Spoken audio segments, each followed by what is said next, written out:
Greetings and welcome to another episode of our Black Gay Diaspora podcast. I'm your host, Eric. Today's guest is Rugare Gomo, an Australian-based Zimbabwean keynote speaker, life and business coach, public speaker, and writer. Great credentials. Several weeks ago, I received a message on LinkedIn from Rugare offering positive feedback about our Black Gay Diaspora podcast. Truly, thank you for that. Your work is so critical. You were the only Black gay podcast I could find in the world that was actually talking about something positive. And so I had to reach out because stories like ours are so hard to come by and role modeling is so important. So I'm the one who's grateful. Oh, wow. Thank you. I appreciate that. And reading about who you are and what you do, and then as yourself, as an entrepreneur, as a business owner, sometimes the challenges of staying focused. So yeah, it's just really great to hear that message is being received. So I do appreciate that. Yeah, I just love your platform for how you mentor and you encourage people to be their best selves. And so yeah, I'm just really looking forward to this conversation. And so without further ado, I say welcome, Rugare, and how are you? I'm well. It's wonderful to be with you, Eric. To have these kinds of conversations is rare. You're in Sweden, I'm in Australia. Like, what's the chances that in real life would have ever connected without the internet? Very much so. Yeah, and especially for me, my experience as an American, specifically a Black American, I will say that the internet in general, and then this platform and platforms like yours in particular, really boosted my confidence in the beauty of Blackness worldwide. So yeah, you're in fall at the moment, if I remember. So what is the weather like at this time of year? So right now the mornings are kind of fresh, but I live in Sydney. So I used to live in Melbourne. Melbourne is cold because it's the south of Australia. Sydney is more southeast. So it's more pleasant here. And that's what I love about Sydney. The weather is very um, mild, so you can have a great outdoor lifestyle here. And of course, as you know, I don't know if you know this, but Sydney is the gay capital of Australia as well. And what I love about Sydney is that every time in March or towards the end of February and the beginning of March, being gay or being part of the LGBTIQ plus community is celebrated. So the whole city changes. You see flags on the street, the rainbow flag, on public transport, on the ferries. And then, of course, you have the big Mardi Gras, which is, I think, like the third biggest in the world. So the whole world descends into Sydney. And I've never lived in a city that celebrates me. And it's very healing and very empowering. And how long have you lived in Sydney? Only 3 years. I Okay. spent my first 20 years in Melbourne. Ah, okay. I thought you were always based in Sydney. No. So the weather sounds similar to Los Angeles, which most of the year is probably a pretty mellow climate. We have some people who have worked in LA, but they've loved living in Sydney because for that exact reason you said. It's milder weather. Oh yeah, much so. I'm from Arizona, which is very hot most of the year.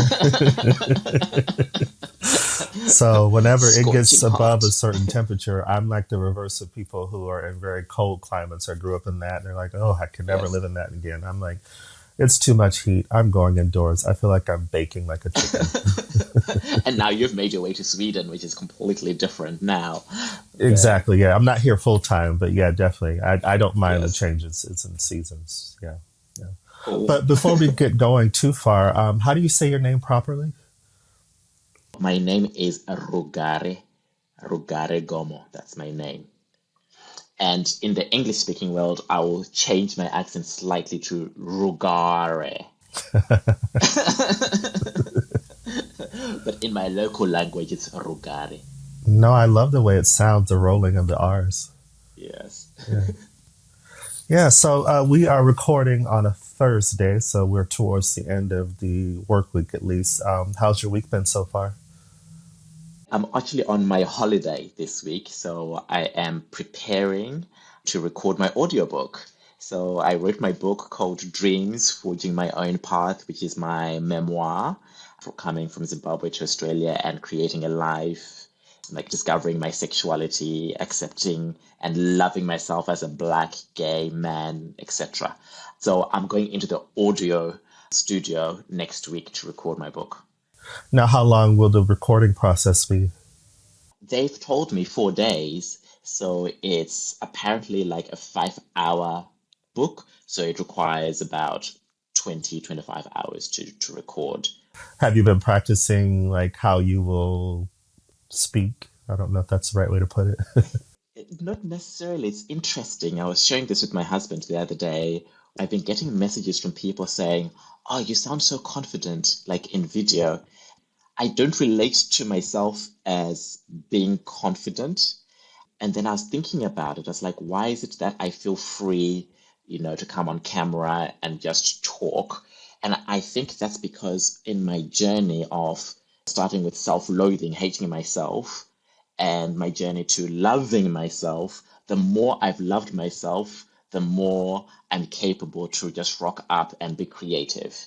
I'm going to the studio and I'm going to be recording my book, and how I sound, how it shows up, it's how it's going to be. Well, I would definitely agree with like what you've been told about how you sound. For me, you truly radiate light when you speak and when you're on camera. Of course, I've only seen you on camera, but I mean, I think that's just such a gift and such a bonus. And I would imagine that really helps with your profession as a life coach is how you radiate light. Myself seeing some of your work, it just says, oh, well, how can I tap into that for myself? It's very powerful, and thank you so much for recognizing it. And I love the word you used, the expression you used, radiating light, because that's not how I always was. I always knew I had some sort of light within me, but it was so dim because growing up in Zimbabwe, being gay is so dangerous. So I had to make myself small. And then, of course, Zimbabwe being a former British colony where we're given the messages that, white is better than black. So when I came on my adventure to Australia, which is a predominantly white country, and I felt like out of place. But it's been inside of, loving my chocolately brown skin, embracing and loving my sexuality, that my flames have started to grow, you know. And I think that's really important for me because as a life and business coach, what I'm hoping for each of my clients is that their light just radiates through everything. And it's more like do as I do, not do as I say. So I've got to be modeling that on an everyday basis for myself in any case. Yeah, that was something I saw, and I think it was a session I saw. It was on YouTube, I believe it was that one, where you talked about how your voice was so small at one time. And initially it surprised me, but then I think the beauty of you using your, parts of your personal life to encourage and celebrate others. For me, it was like, oh, we all have a story. Yeah, I could see you out and about, or I could see you on camera and go, oh, well, as the song said, he just I woke up woke up like like this, like that. Beyonce's song. Yeah, I woke up like this. No, I didn't wake up like this. I wish. yeah, yeah. The importance of telling our stories, and you're an example of that. Yeah, and the journey that we go on. Yeah, and every single one of us is unique. So it's so important that we actually discover who we say we are. We get so many messages from people who are telling us who we should be, what we should do. But in the end, it's actually our responsibility to figure it out for ourselves. And once we figure it out, be on that journey and shine bright no matter what. You've got to back yourself 110% once you figure that out. I like that. I like that. You mentioned about like Zimbabwe, which is a majority black country. The what is it? The top of the heap there is white. I guess in some ways that's surprising to me. What would you say is behind that? It's colonization. The whole idea of colonization was the idea of white supremacy was also imbued in that. And that would show up in the culture in Zimbabwe. So, for example, my grandparents or my family lived in African reserves. People were displaced from their lands. It was only after independence that people got to have a say. That's horrifying because of the color of your skin or the language you speak, you're deemed to be less than. So the whole idea of colonization was the idea of bringing civilization to the rest of the world on the premise that other civilizations are less than, which of course today we all know that's bullshit, if you don't mind me saying. No. All civilizations are beautiful and there's so much wisdom and knowledge to discover in all of them. Like my husband was telling me, like in Brazil, in the Amazon, there are tribes that have never actually left the Amazon because if they are to socialize with the larger population, they would die from diseases. So that's protected and they have no interaction with the outside world. Isn't that so beautiful that today those civilizations and those tribes have actually been protected? I speak English as my first language, which allows me to roam this earth as an empowered gay black man. But at the same time, growing up, I couldn't connect with my grandparents because they spoke Shona. I wasn't raised speaking Shona. So there was something lost in that. So English is the official language. Yeah, it's one of the official languages. So growing up, we had three official languages: English, Shona, and Ndebele. Okay. Now you mentioned African reserves. What does that mean? An African reserve really is like fenced off places only for black people. And then the cities were for the white people. And you'd need a pass to get out for work, whether it was to work in the railways or be a housemaid. And those were what happened at certain times in Zimbabwe. It sounds similar to in the U.S. with the Native American tribes and how they were put off on the reservations in their homeland. Yeah. Yes, yes. So the reservations is a great way of expressing that. I always describe the U.S. as a big island. We know a lot about America. That's about it. And the rest of the world knows a lot about America too. Exactly. Yeah. We've touched on your book. Can you tell us about the book? The book has been like a journey of healing. So, because of lots of trauma, I work a 12-step program, and my sponsor was encouraging me to do a gratitude list. You know, when you start something new, it's like, yay, this is so exciting. It's something new. It's going to be exciting. I'm going to do it all the time. And that was the enthusiasm I had. And then on my third day, I got bored. I was like, I don't want to do gratitude lists anymore. This is boring. So I had to figure a way to make it exciting and interesting for me. So I started writing little short stories. And then it led to poems. And then it led to writing my book.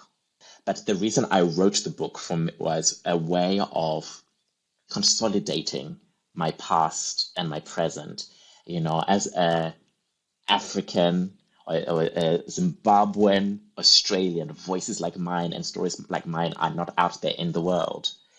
I thought it was very important that I capture my voice, my story, and perhaps, you know, it might help another person. And why that's important, as you know, and many of the listeners to this podcast, is being gay is criminalized in many parts of Africa and around the world. You and I get to be lucky to say, let's catch up on camera and let's talk about our lives together.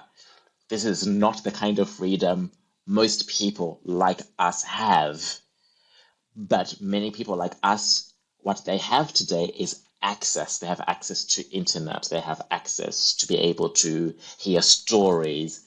And maybe what we're doing today, and maybe what I'm writing in my book, can inspire another person like us to start forging their own path and find the journey of freedom. There is hope. When I was growing up, I didn't think there was hope. So my message is it is possible for us to live life on our terms. It requires a lot of hard work because there's so many barriers to that. And the barriers are real, like governments criminalizing being gay. And the barriers are also within us, our mindset, what we think about ourselves because of what others have told us we are. You know, I grew up thinking as an abomination and that I needed to be eradicated. Why would I come out if I think I'm going to be eradicated? Like, I had to change my core beliefs. And so a lot of my book is sharing my story about giving up core beliefs, examining myself, and taking another action and another action and another action. So hopefully, you know, my story can add to somebody's revolution today. I like that. Connecting. With the book, now that it's done, how does that feel to have completed a book and now you're an author? So 2 days ago was when there were the last edits, the sign off. It's actually gone off to the printers as we speak. I took myself to the cafe and just sat down and I thanked my higher power. I really did because I wrote a book. It wasn't even my dream to write a book when I was a young child. My dream was to become a butler to a wealthy family because it was like what you read in the books. And we read lots of English books, lots of British books. And I thought, one day I'm going to be a butler for a wealthy family and I'm going to organize their lives. And, I'll be a trusted person in that family, help raise the children. So things like being an author were not like available to me. That's like another world. That's what people in the West do. That's what white people do because all the books I'm reading are from white people. And growing up, the only book from an African author at that time I read was Things Fall Apart by Anua Achebe, the Nigerian author, which was so beautiful reading that book. You could say I am being a butler as a life and high performance coach because I am part of people's lives.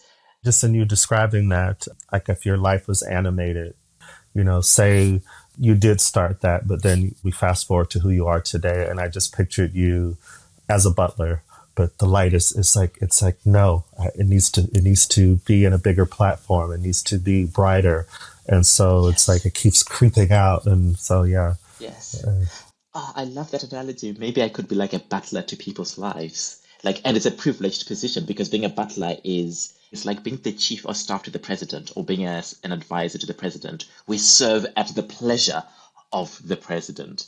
And for me, being a high performance life and business coach is a privilege and I'm of service because it's actually my clients who are choosing to give me that listening that I could empower them. They're empowering what I'm also offering. It's a very sacred relationship. I want to ask more, of course, about your professional journey, but since we've been kind of mentioning Zimbabwe, who were you growing up in Zimbabwe? Oh, wow. That's a very good question. Who was I? How I thought about myself. I thought about myself as a quiet, shy person externally, but as also a very playful and loud child at home. So in my home, I felt safe, I felt loved, and I felt free. It was when I left the home where I had my defenses. I knew I was different from the moment as I was a child, and difference seemed to be preyed upon. So I think my defense mechanisms were to keep me small, be quiet, reserved. You mentioned about the butler, but did you have any interests or hobbies that really intrigued you? I've recently discovered I am autistic. I've been able to relook at my childhood with a whole new context. Okay. As a child, I was always only interested in what I was interested in. As I grew up, I used to read lots of Nancy Drew books and lots of Hardy Boy books. I would imagine myself on an adventure, and the city I grew up in is surrounded by mountains. I would take my bike and go riding, exploring by myself.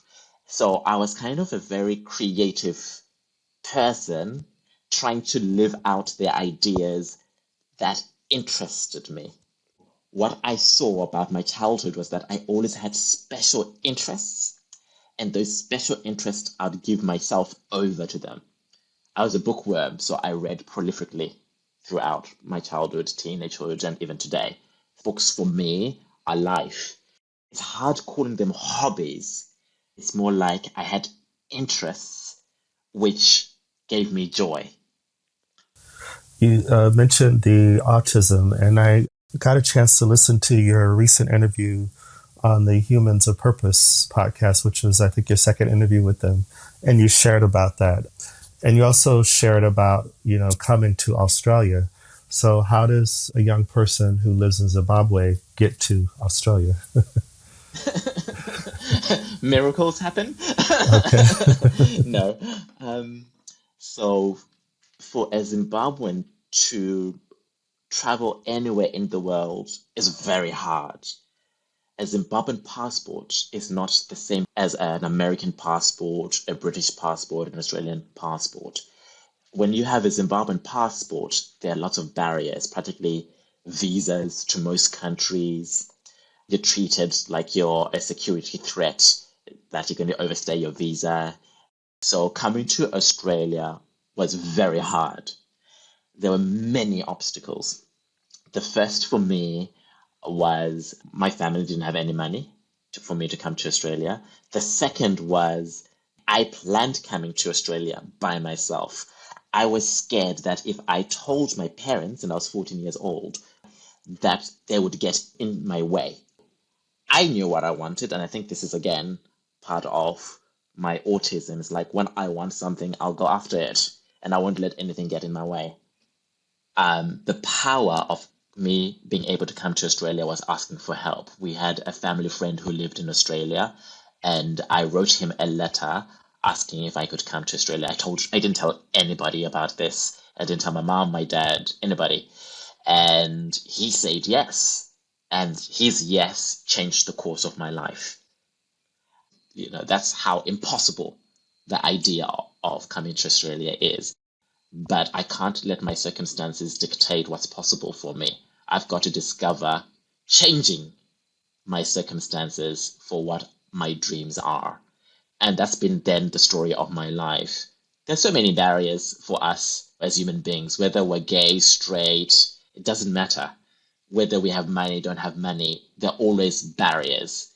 And the different barriers don't make mine more special than another person. I just need to figure out working through my barriers and making my dreams come to life. But I do acknowledge that for people of color, people who are gay, there are also extra barriers. They're not the same rules.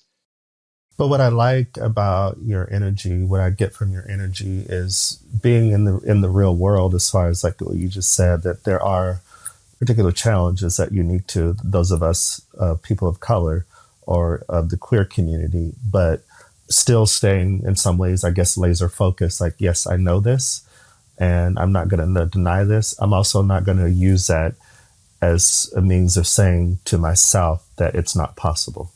Exactly.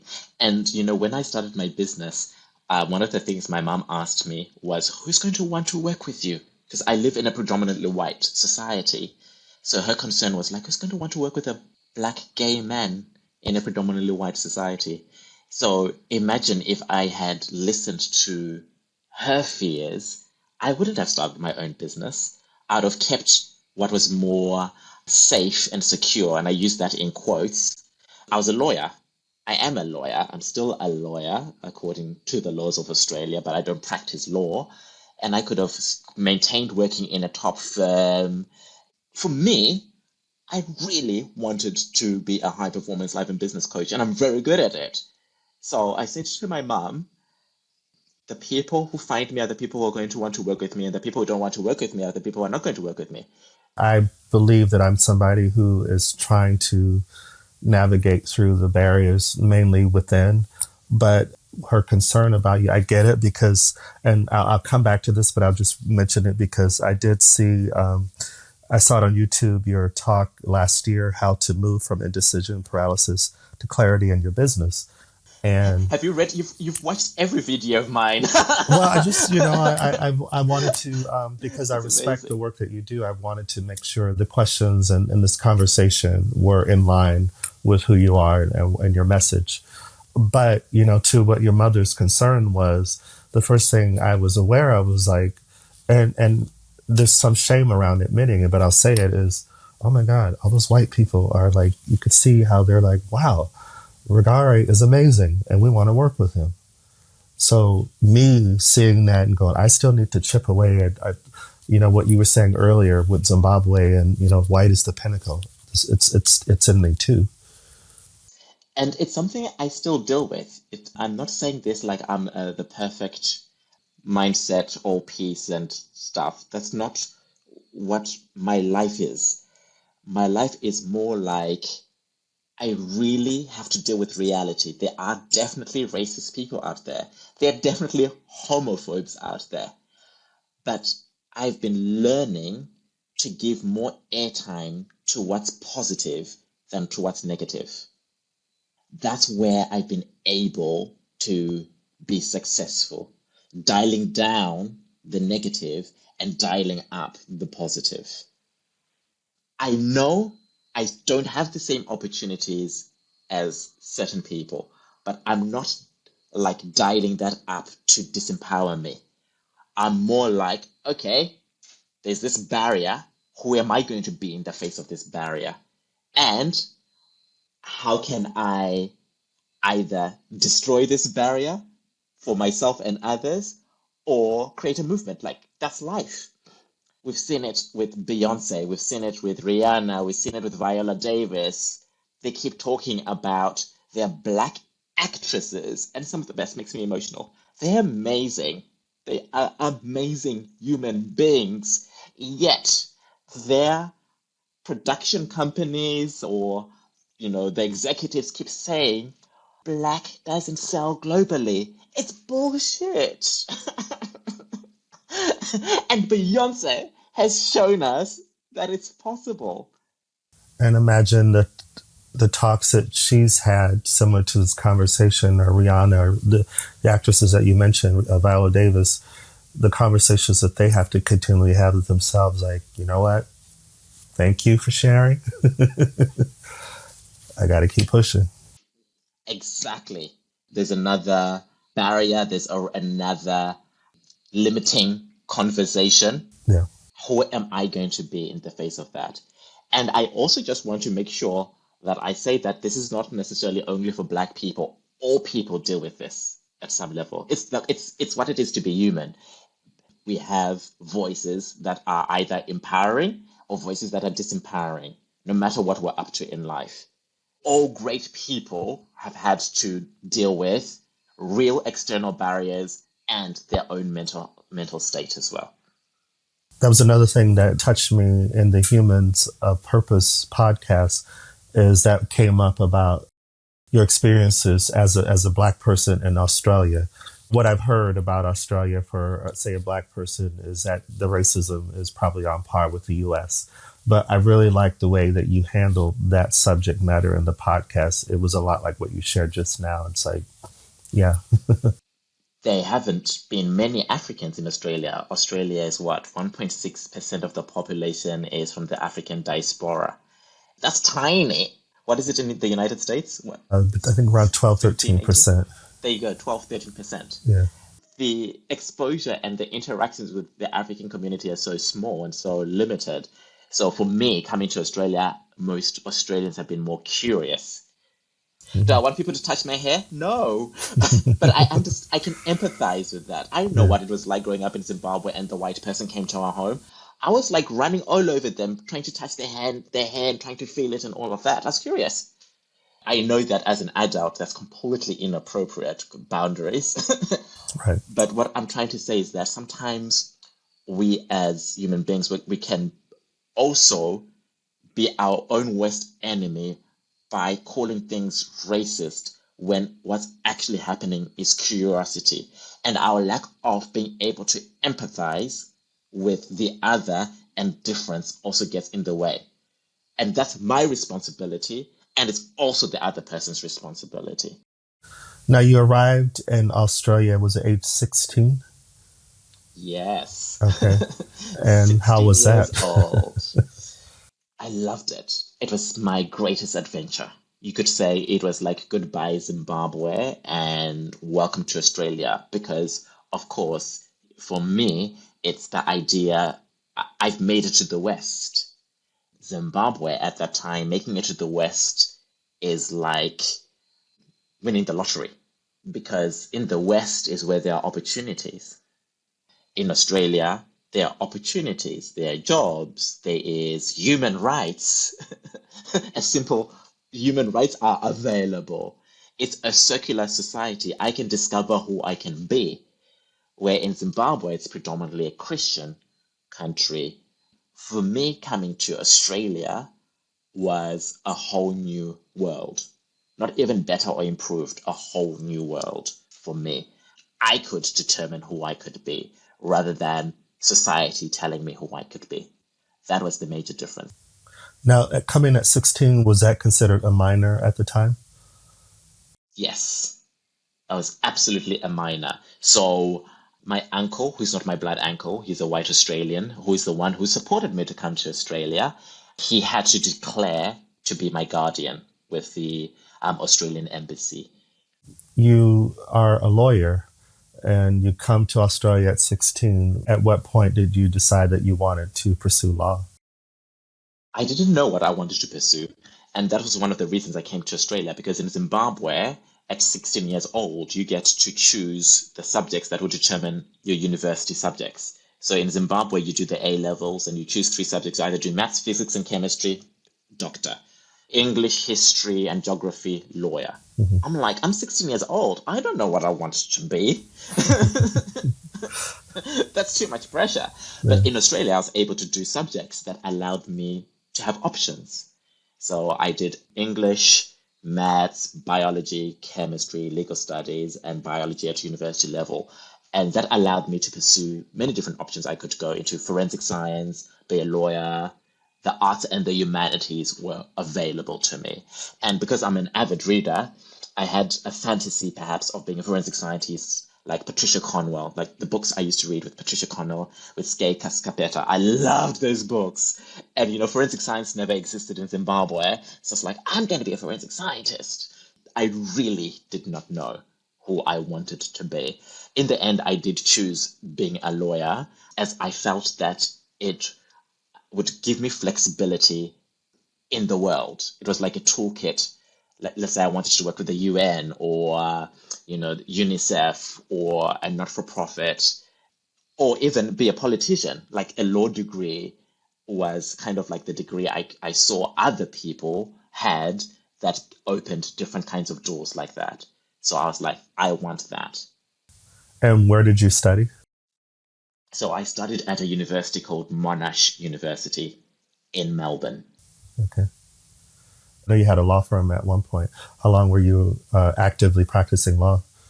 When I graduated from law school, I practiced for about 3 years, and I practiced as a property lawyer to begin with. And then I moved out of the law and worked for a startup. And in that, I became the director of commercial affairs and then the general counsel. I was doing lots of IP work at that time. It was fun and interesting. We're interviewing global leaders around the world. And so I had to make sure things were confidential. That was great on that external front. And then, of course, legal issues, employment, law, and other matters that would show up in the commercialization of that startup, which then became a multinational. So I enjoyed that because for me, then that's where I learned to be a business person.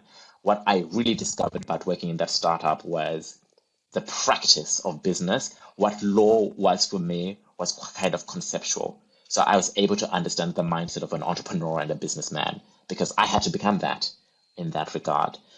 Then I left the law, returned as a commercial lawyer when I started my firm with my former business partner.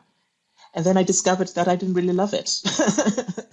It wasn't making the difference I wanted it to make. So you asked me earlier on, like, who did I say I was when growing up in Zimbabwe?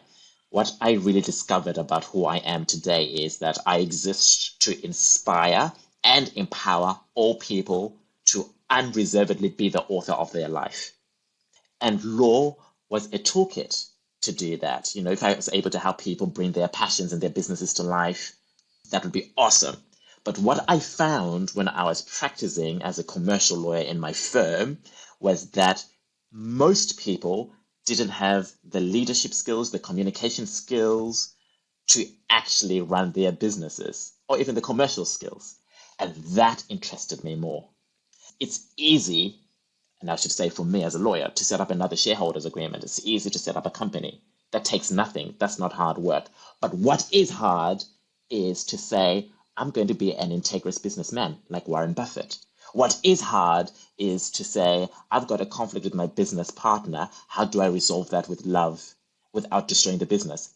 And that is what I was interested in.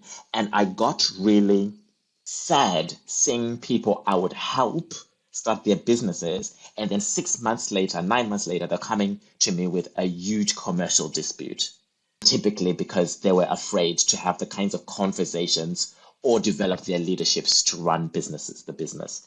So what I really discovered in running my law firm, Simbiso Law, was that to be successful in business, you really have to work on your mindset. You really have to work on your leadership. You really have to work on your communication. Good businesses get destroyed because we don't have that. That's not taught at school. And that's how I had the courage to let go of the identity of lawyer and step really fully in I am a high performance life and business coach. I hear with that.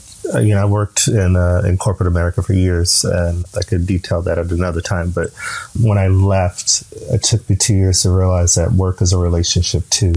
And I hear that you're saying that with these businesses are the relationships, and how can we make them healthy so that we can have a strong business? For me, you asked how about my book. I'm only able to write the kind of book I've written because I love myself. I'm Oh, only able to do wow. that. I felt that. Because there are many things in that book that are so shameful that many people would have shame about. But I've done the work. I've been doing the work and I do the work every single day. I'm grateful for my life. No words other than thank you for that. Wow.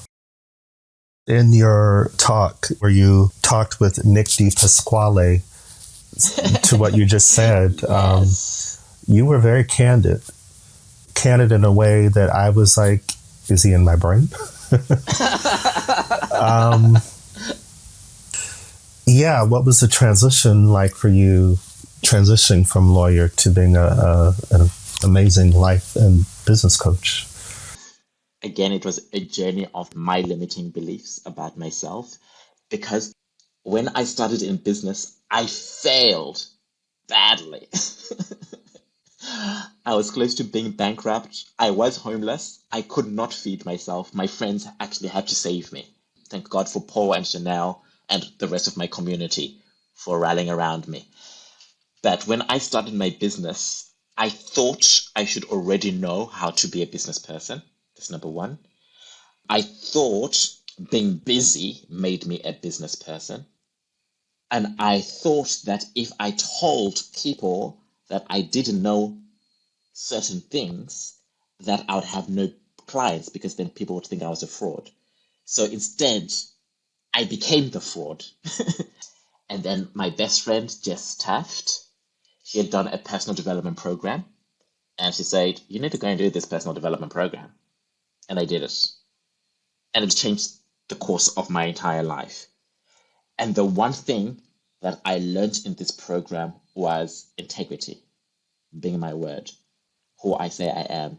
Integrity is a state and condition of being whole and complete in relation to my word. My word is who I say I am. And that's the only thing that I have a say on in life. What I've seen so far is authenticity and honesty. One of the things, but you used humor, is when you talked about, your perceptions of people. This is how I see a leader. A leader has these credentials. And then you have a client who doesn't have these credentials, but then you discover he's a leader. And it was in that program where I met him, and he's a tradie, he's a carpenter. And I thought that the organization had made a mistake. I was like, I think they've lowered their standards to allow any person to do this leadership program that they had. And I was genuinely concerned. And in that program, Nick DiPasquale met all the measures. He was doing the work. There was like real work of like talking to people, changing his communication, restoring his relationships with his family and his children. In front of me, the person who I said was just a carpenter, his light was just radiating beyond belief. And he showed me that any person in the world is a leader. We just need the tools for that to show up. And he's still in my life. That guy has been, he's been a client and he has supported me in some of my tough times.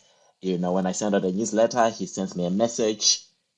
And I love that man with all my heart because he showed me that any person can be really anything that they want to be in life.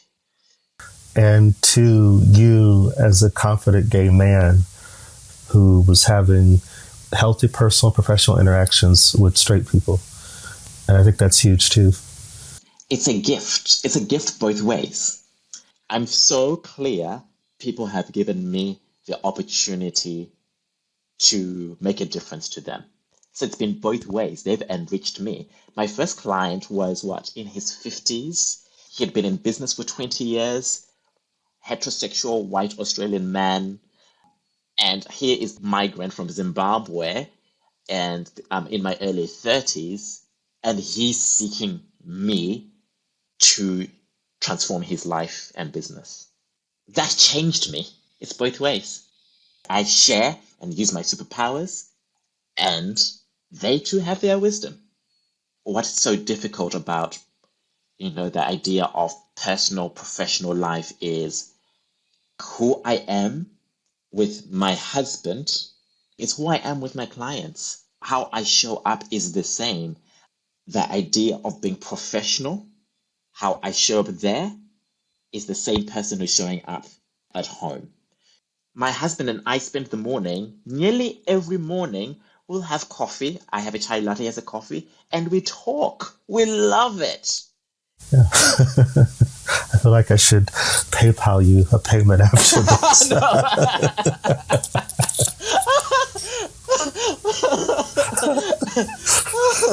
But this is the beauty of these conversations because being an empowered black gay man, allowing myself to be vulnerable and open to say the things I don't even understand and don't know, and things that I can own, like, yeah, I'm really good at that. And the things I'm like, I don't know that. I think that's empowerment. It's not to be exclusive, this is to be shared. That's what I've loved about connecting and building relationship with you, Eric, is we've already had our own one-on-one conversation. That's the connection, and we're shared both ways. And this is another way, but there's so many different ways. And we're going to continue doing that together. I hope, as we keep growing together. And that's why I've reached out to you, because what you've created, these experiences from so many different people, needs to be shared. They need to get into the lives of people because there are too few of us, and that's not okay. Well, thank you for coming onto this platform to share that. And just to wind down, close out, just one last connection to that talk. Your mom was on the call, and it was so great to see. But who would your parents say they saw in you as a child that they see in you today? Gosh, I feel like that's a question for my mom and my dad. But this is what I know of my parents. They're extraordinary. They grew up in rural Zimbabwe, my mom. So when I say rural, that's living in huts. That means no running water, tilling the soil to grow your crops. And she's a woman. Women in Zimbabwe are typically not to be seen or heard. They're not empowered. My dad and my mom have always had an equal relationship. Like, that's avant-garde in Zimbabwe. And then when I came out to them, I wasn't beaten up. They didn't abandon me. This is what my mom said to me. Rugare, I don't hate that you're gay, and I don't love that you're gay. I don't know anything about this. And that became our journey together of me sharing my life authentically and educating her about who I am. The fact that she could be that open, isn't that the kind of world we want to be? For somebody to say, actually, I don't understand you. Can you teach me? Can you show me? My dad said the first things he said to me, I love you, you're still my son. And he's a pastor. He grew up in the Christian faith. In Zimbabwe, churches are conservative. They preach against homosexuality. So I can't ask for anything more from my parents. They did their job. They did it the best they could. They kept an open mind and they chose love over prejudice. That's what I'm hoping for African gay people. That's what I'm hoping for us all around the world. Yeah. When you're not enlightening, educating, how do you relax? Special interest. My version of relax is so not other people's versions of relax. I've come to understand. What will I do tonight? I'll go and sit down with my husband and rave about our podcast together, and he'll be excited. We'll debrief, we'll talk. So connection. So connecting with my husband is relaxing. I love it. And then I'll have me time and listen to a book of some sort.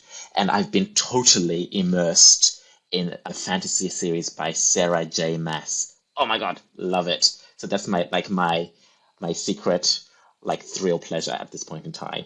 And then I go to Duolingo before my bedtime. Okay. Are you learning Portuguese? Oh. And this is the funny thing. I have no interest. Love Brazil, love my husband. At this point in time, I haven't yet developed the interest to learn Portuguese for my husband. But let's see. You never know what the future holds. My husband and I talk about this all the time and we laugh. And I think this is what's so good about my husband. He really accepts me entirely, completely, exactly the way I am and the way I'm not. I hear so much health in that relationship, which I always preface, if it's in the cards for me at this stage of life, to have that, put healthy first. Yes. But I'll just have one more question before I ask the final question, if it's okay. You mentioned being on the spectrum neurodivergent. How did that diagnosis come to be that you became aware of that? I haven't had an official diagnosis. One of my close friends, she kept telling me for a year, you're neurodiverse. And she kept explaining it to me. And then her daughter got diagnosed and she read out the daughter's diagnosis. And I was like, holy moly, I'm actually autistic. And I'm high functioning autistic. Like my entire life made sense. There are times when I don't connect with people. I only connect to what's of interest to me. And internally, what I'm not interested in is like torture. Then I went and shared with my therapist, and she was like, duh.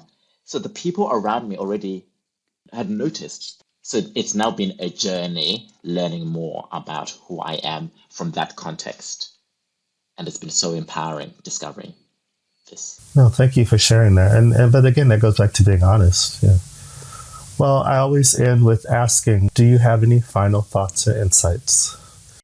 Wow, my final thoughts or insights.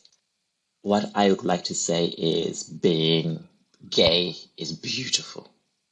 And I'm sorry to all those who have grown up hearing, if you're gay, you're an abomination. I'm sorry to all those who have lived in fear of their full self identity. My hope is in this lifetime, you find a way to have the courage to discover spaces to be fully self-expressed. Because some people can't leave their home country and it's dangerous to be out. But maybe there can be spaces for you to be fully yourself. Thank you. And where can we follow you online? My favorite two platforms are LinkedIn and Instagram. I'm also on YouTube, but my favorite two are LinkedIn and Instagram. So reach out. I love connecting with people. I respond to messages. Love to connect. Love hearing your story. Thank you, Eric. Your work is important and you're a beautiful soul. So thank you for creating a platform where this makes it easier for me and hopefully for other people. So thank you so much for who you are. Thank you for spending time with us. If you enjoyed this episode, please rate, comment, and subscribe. Share with your friends too. You can also follow us on Instagram at Our Black Gay Diaspora and on Twitter at BLK Gay Diaspora. Until next time.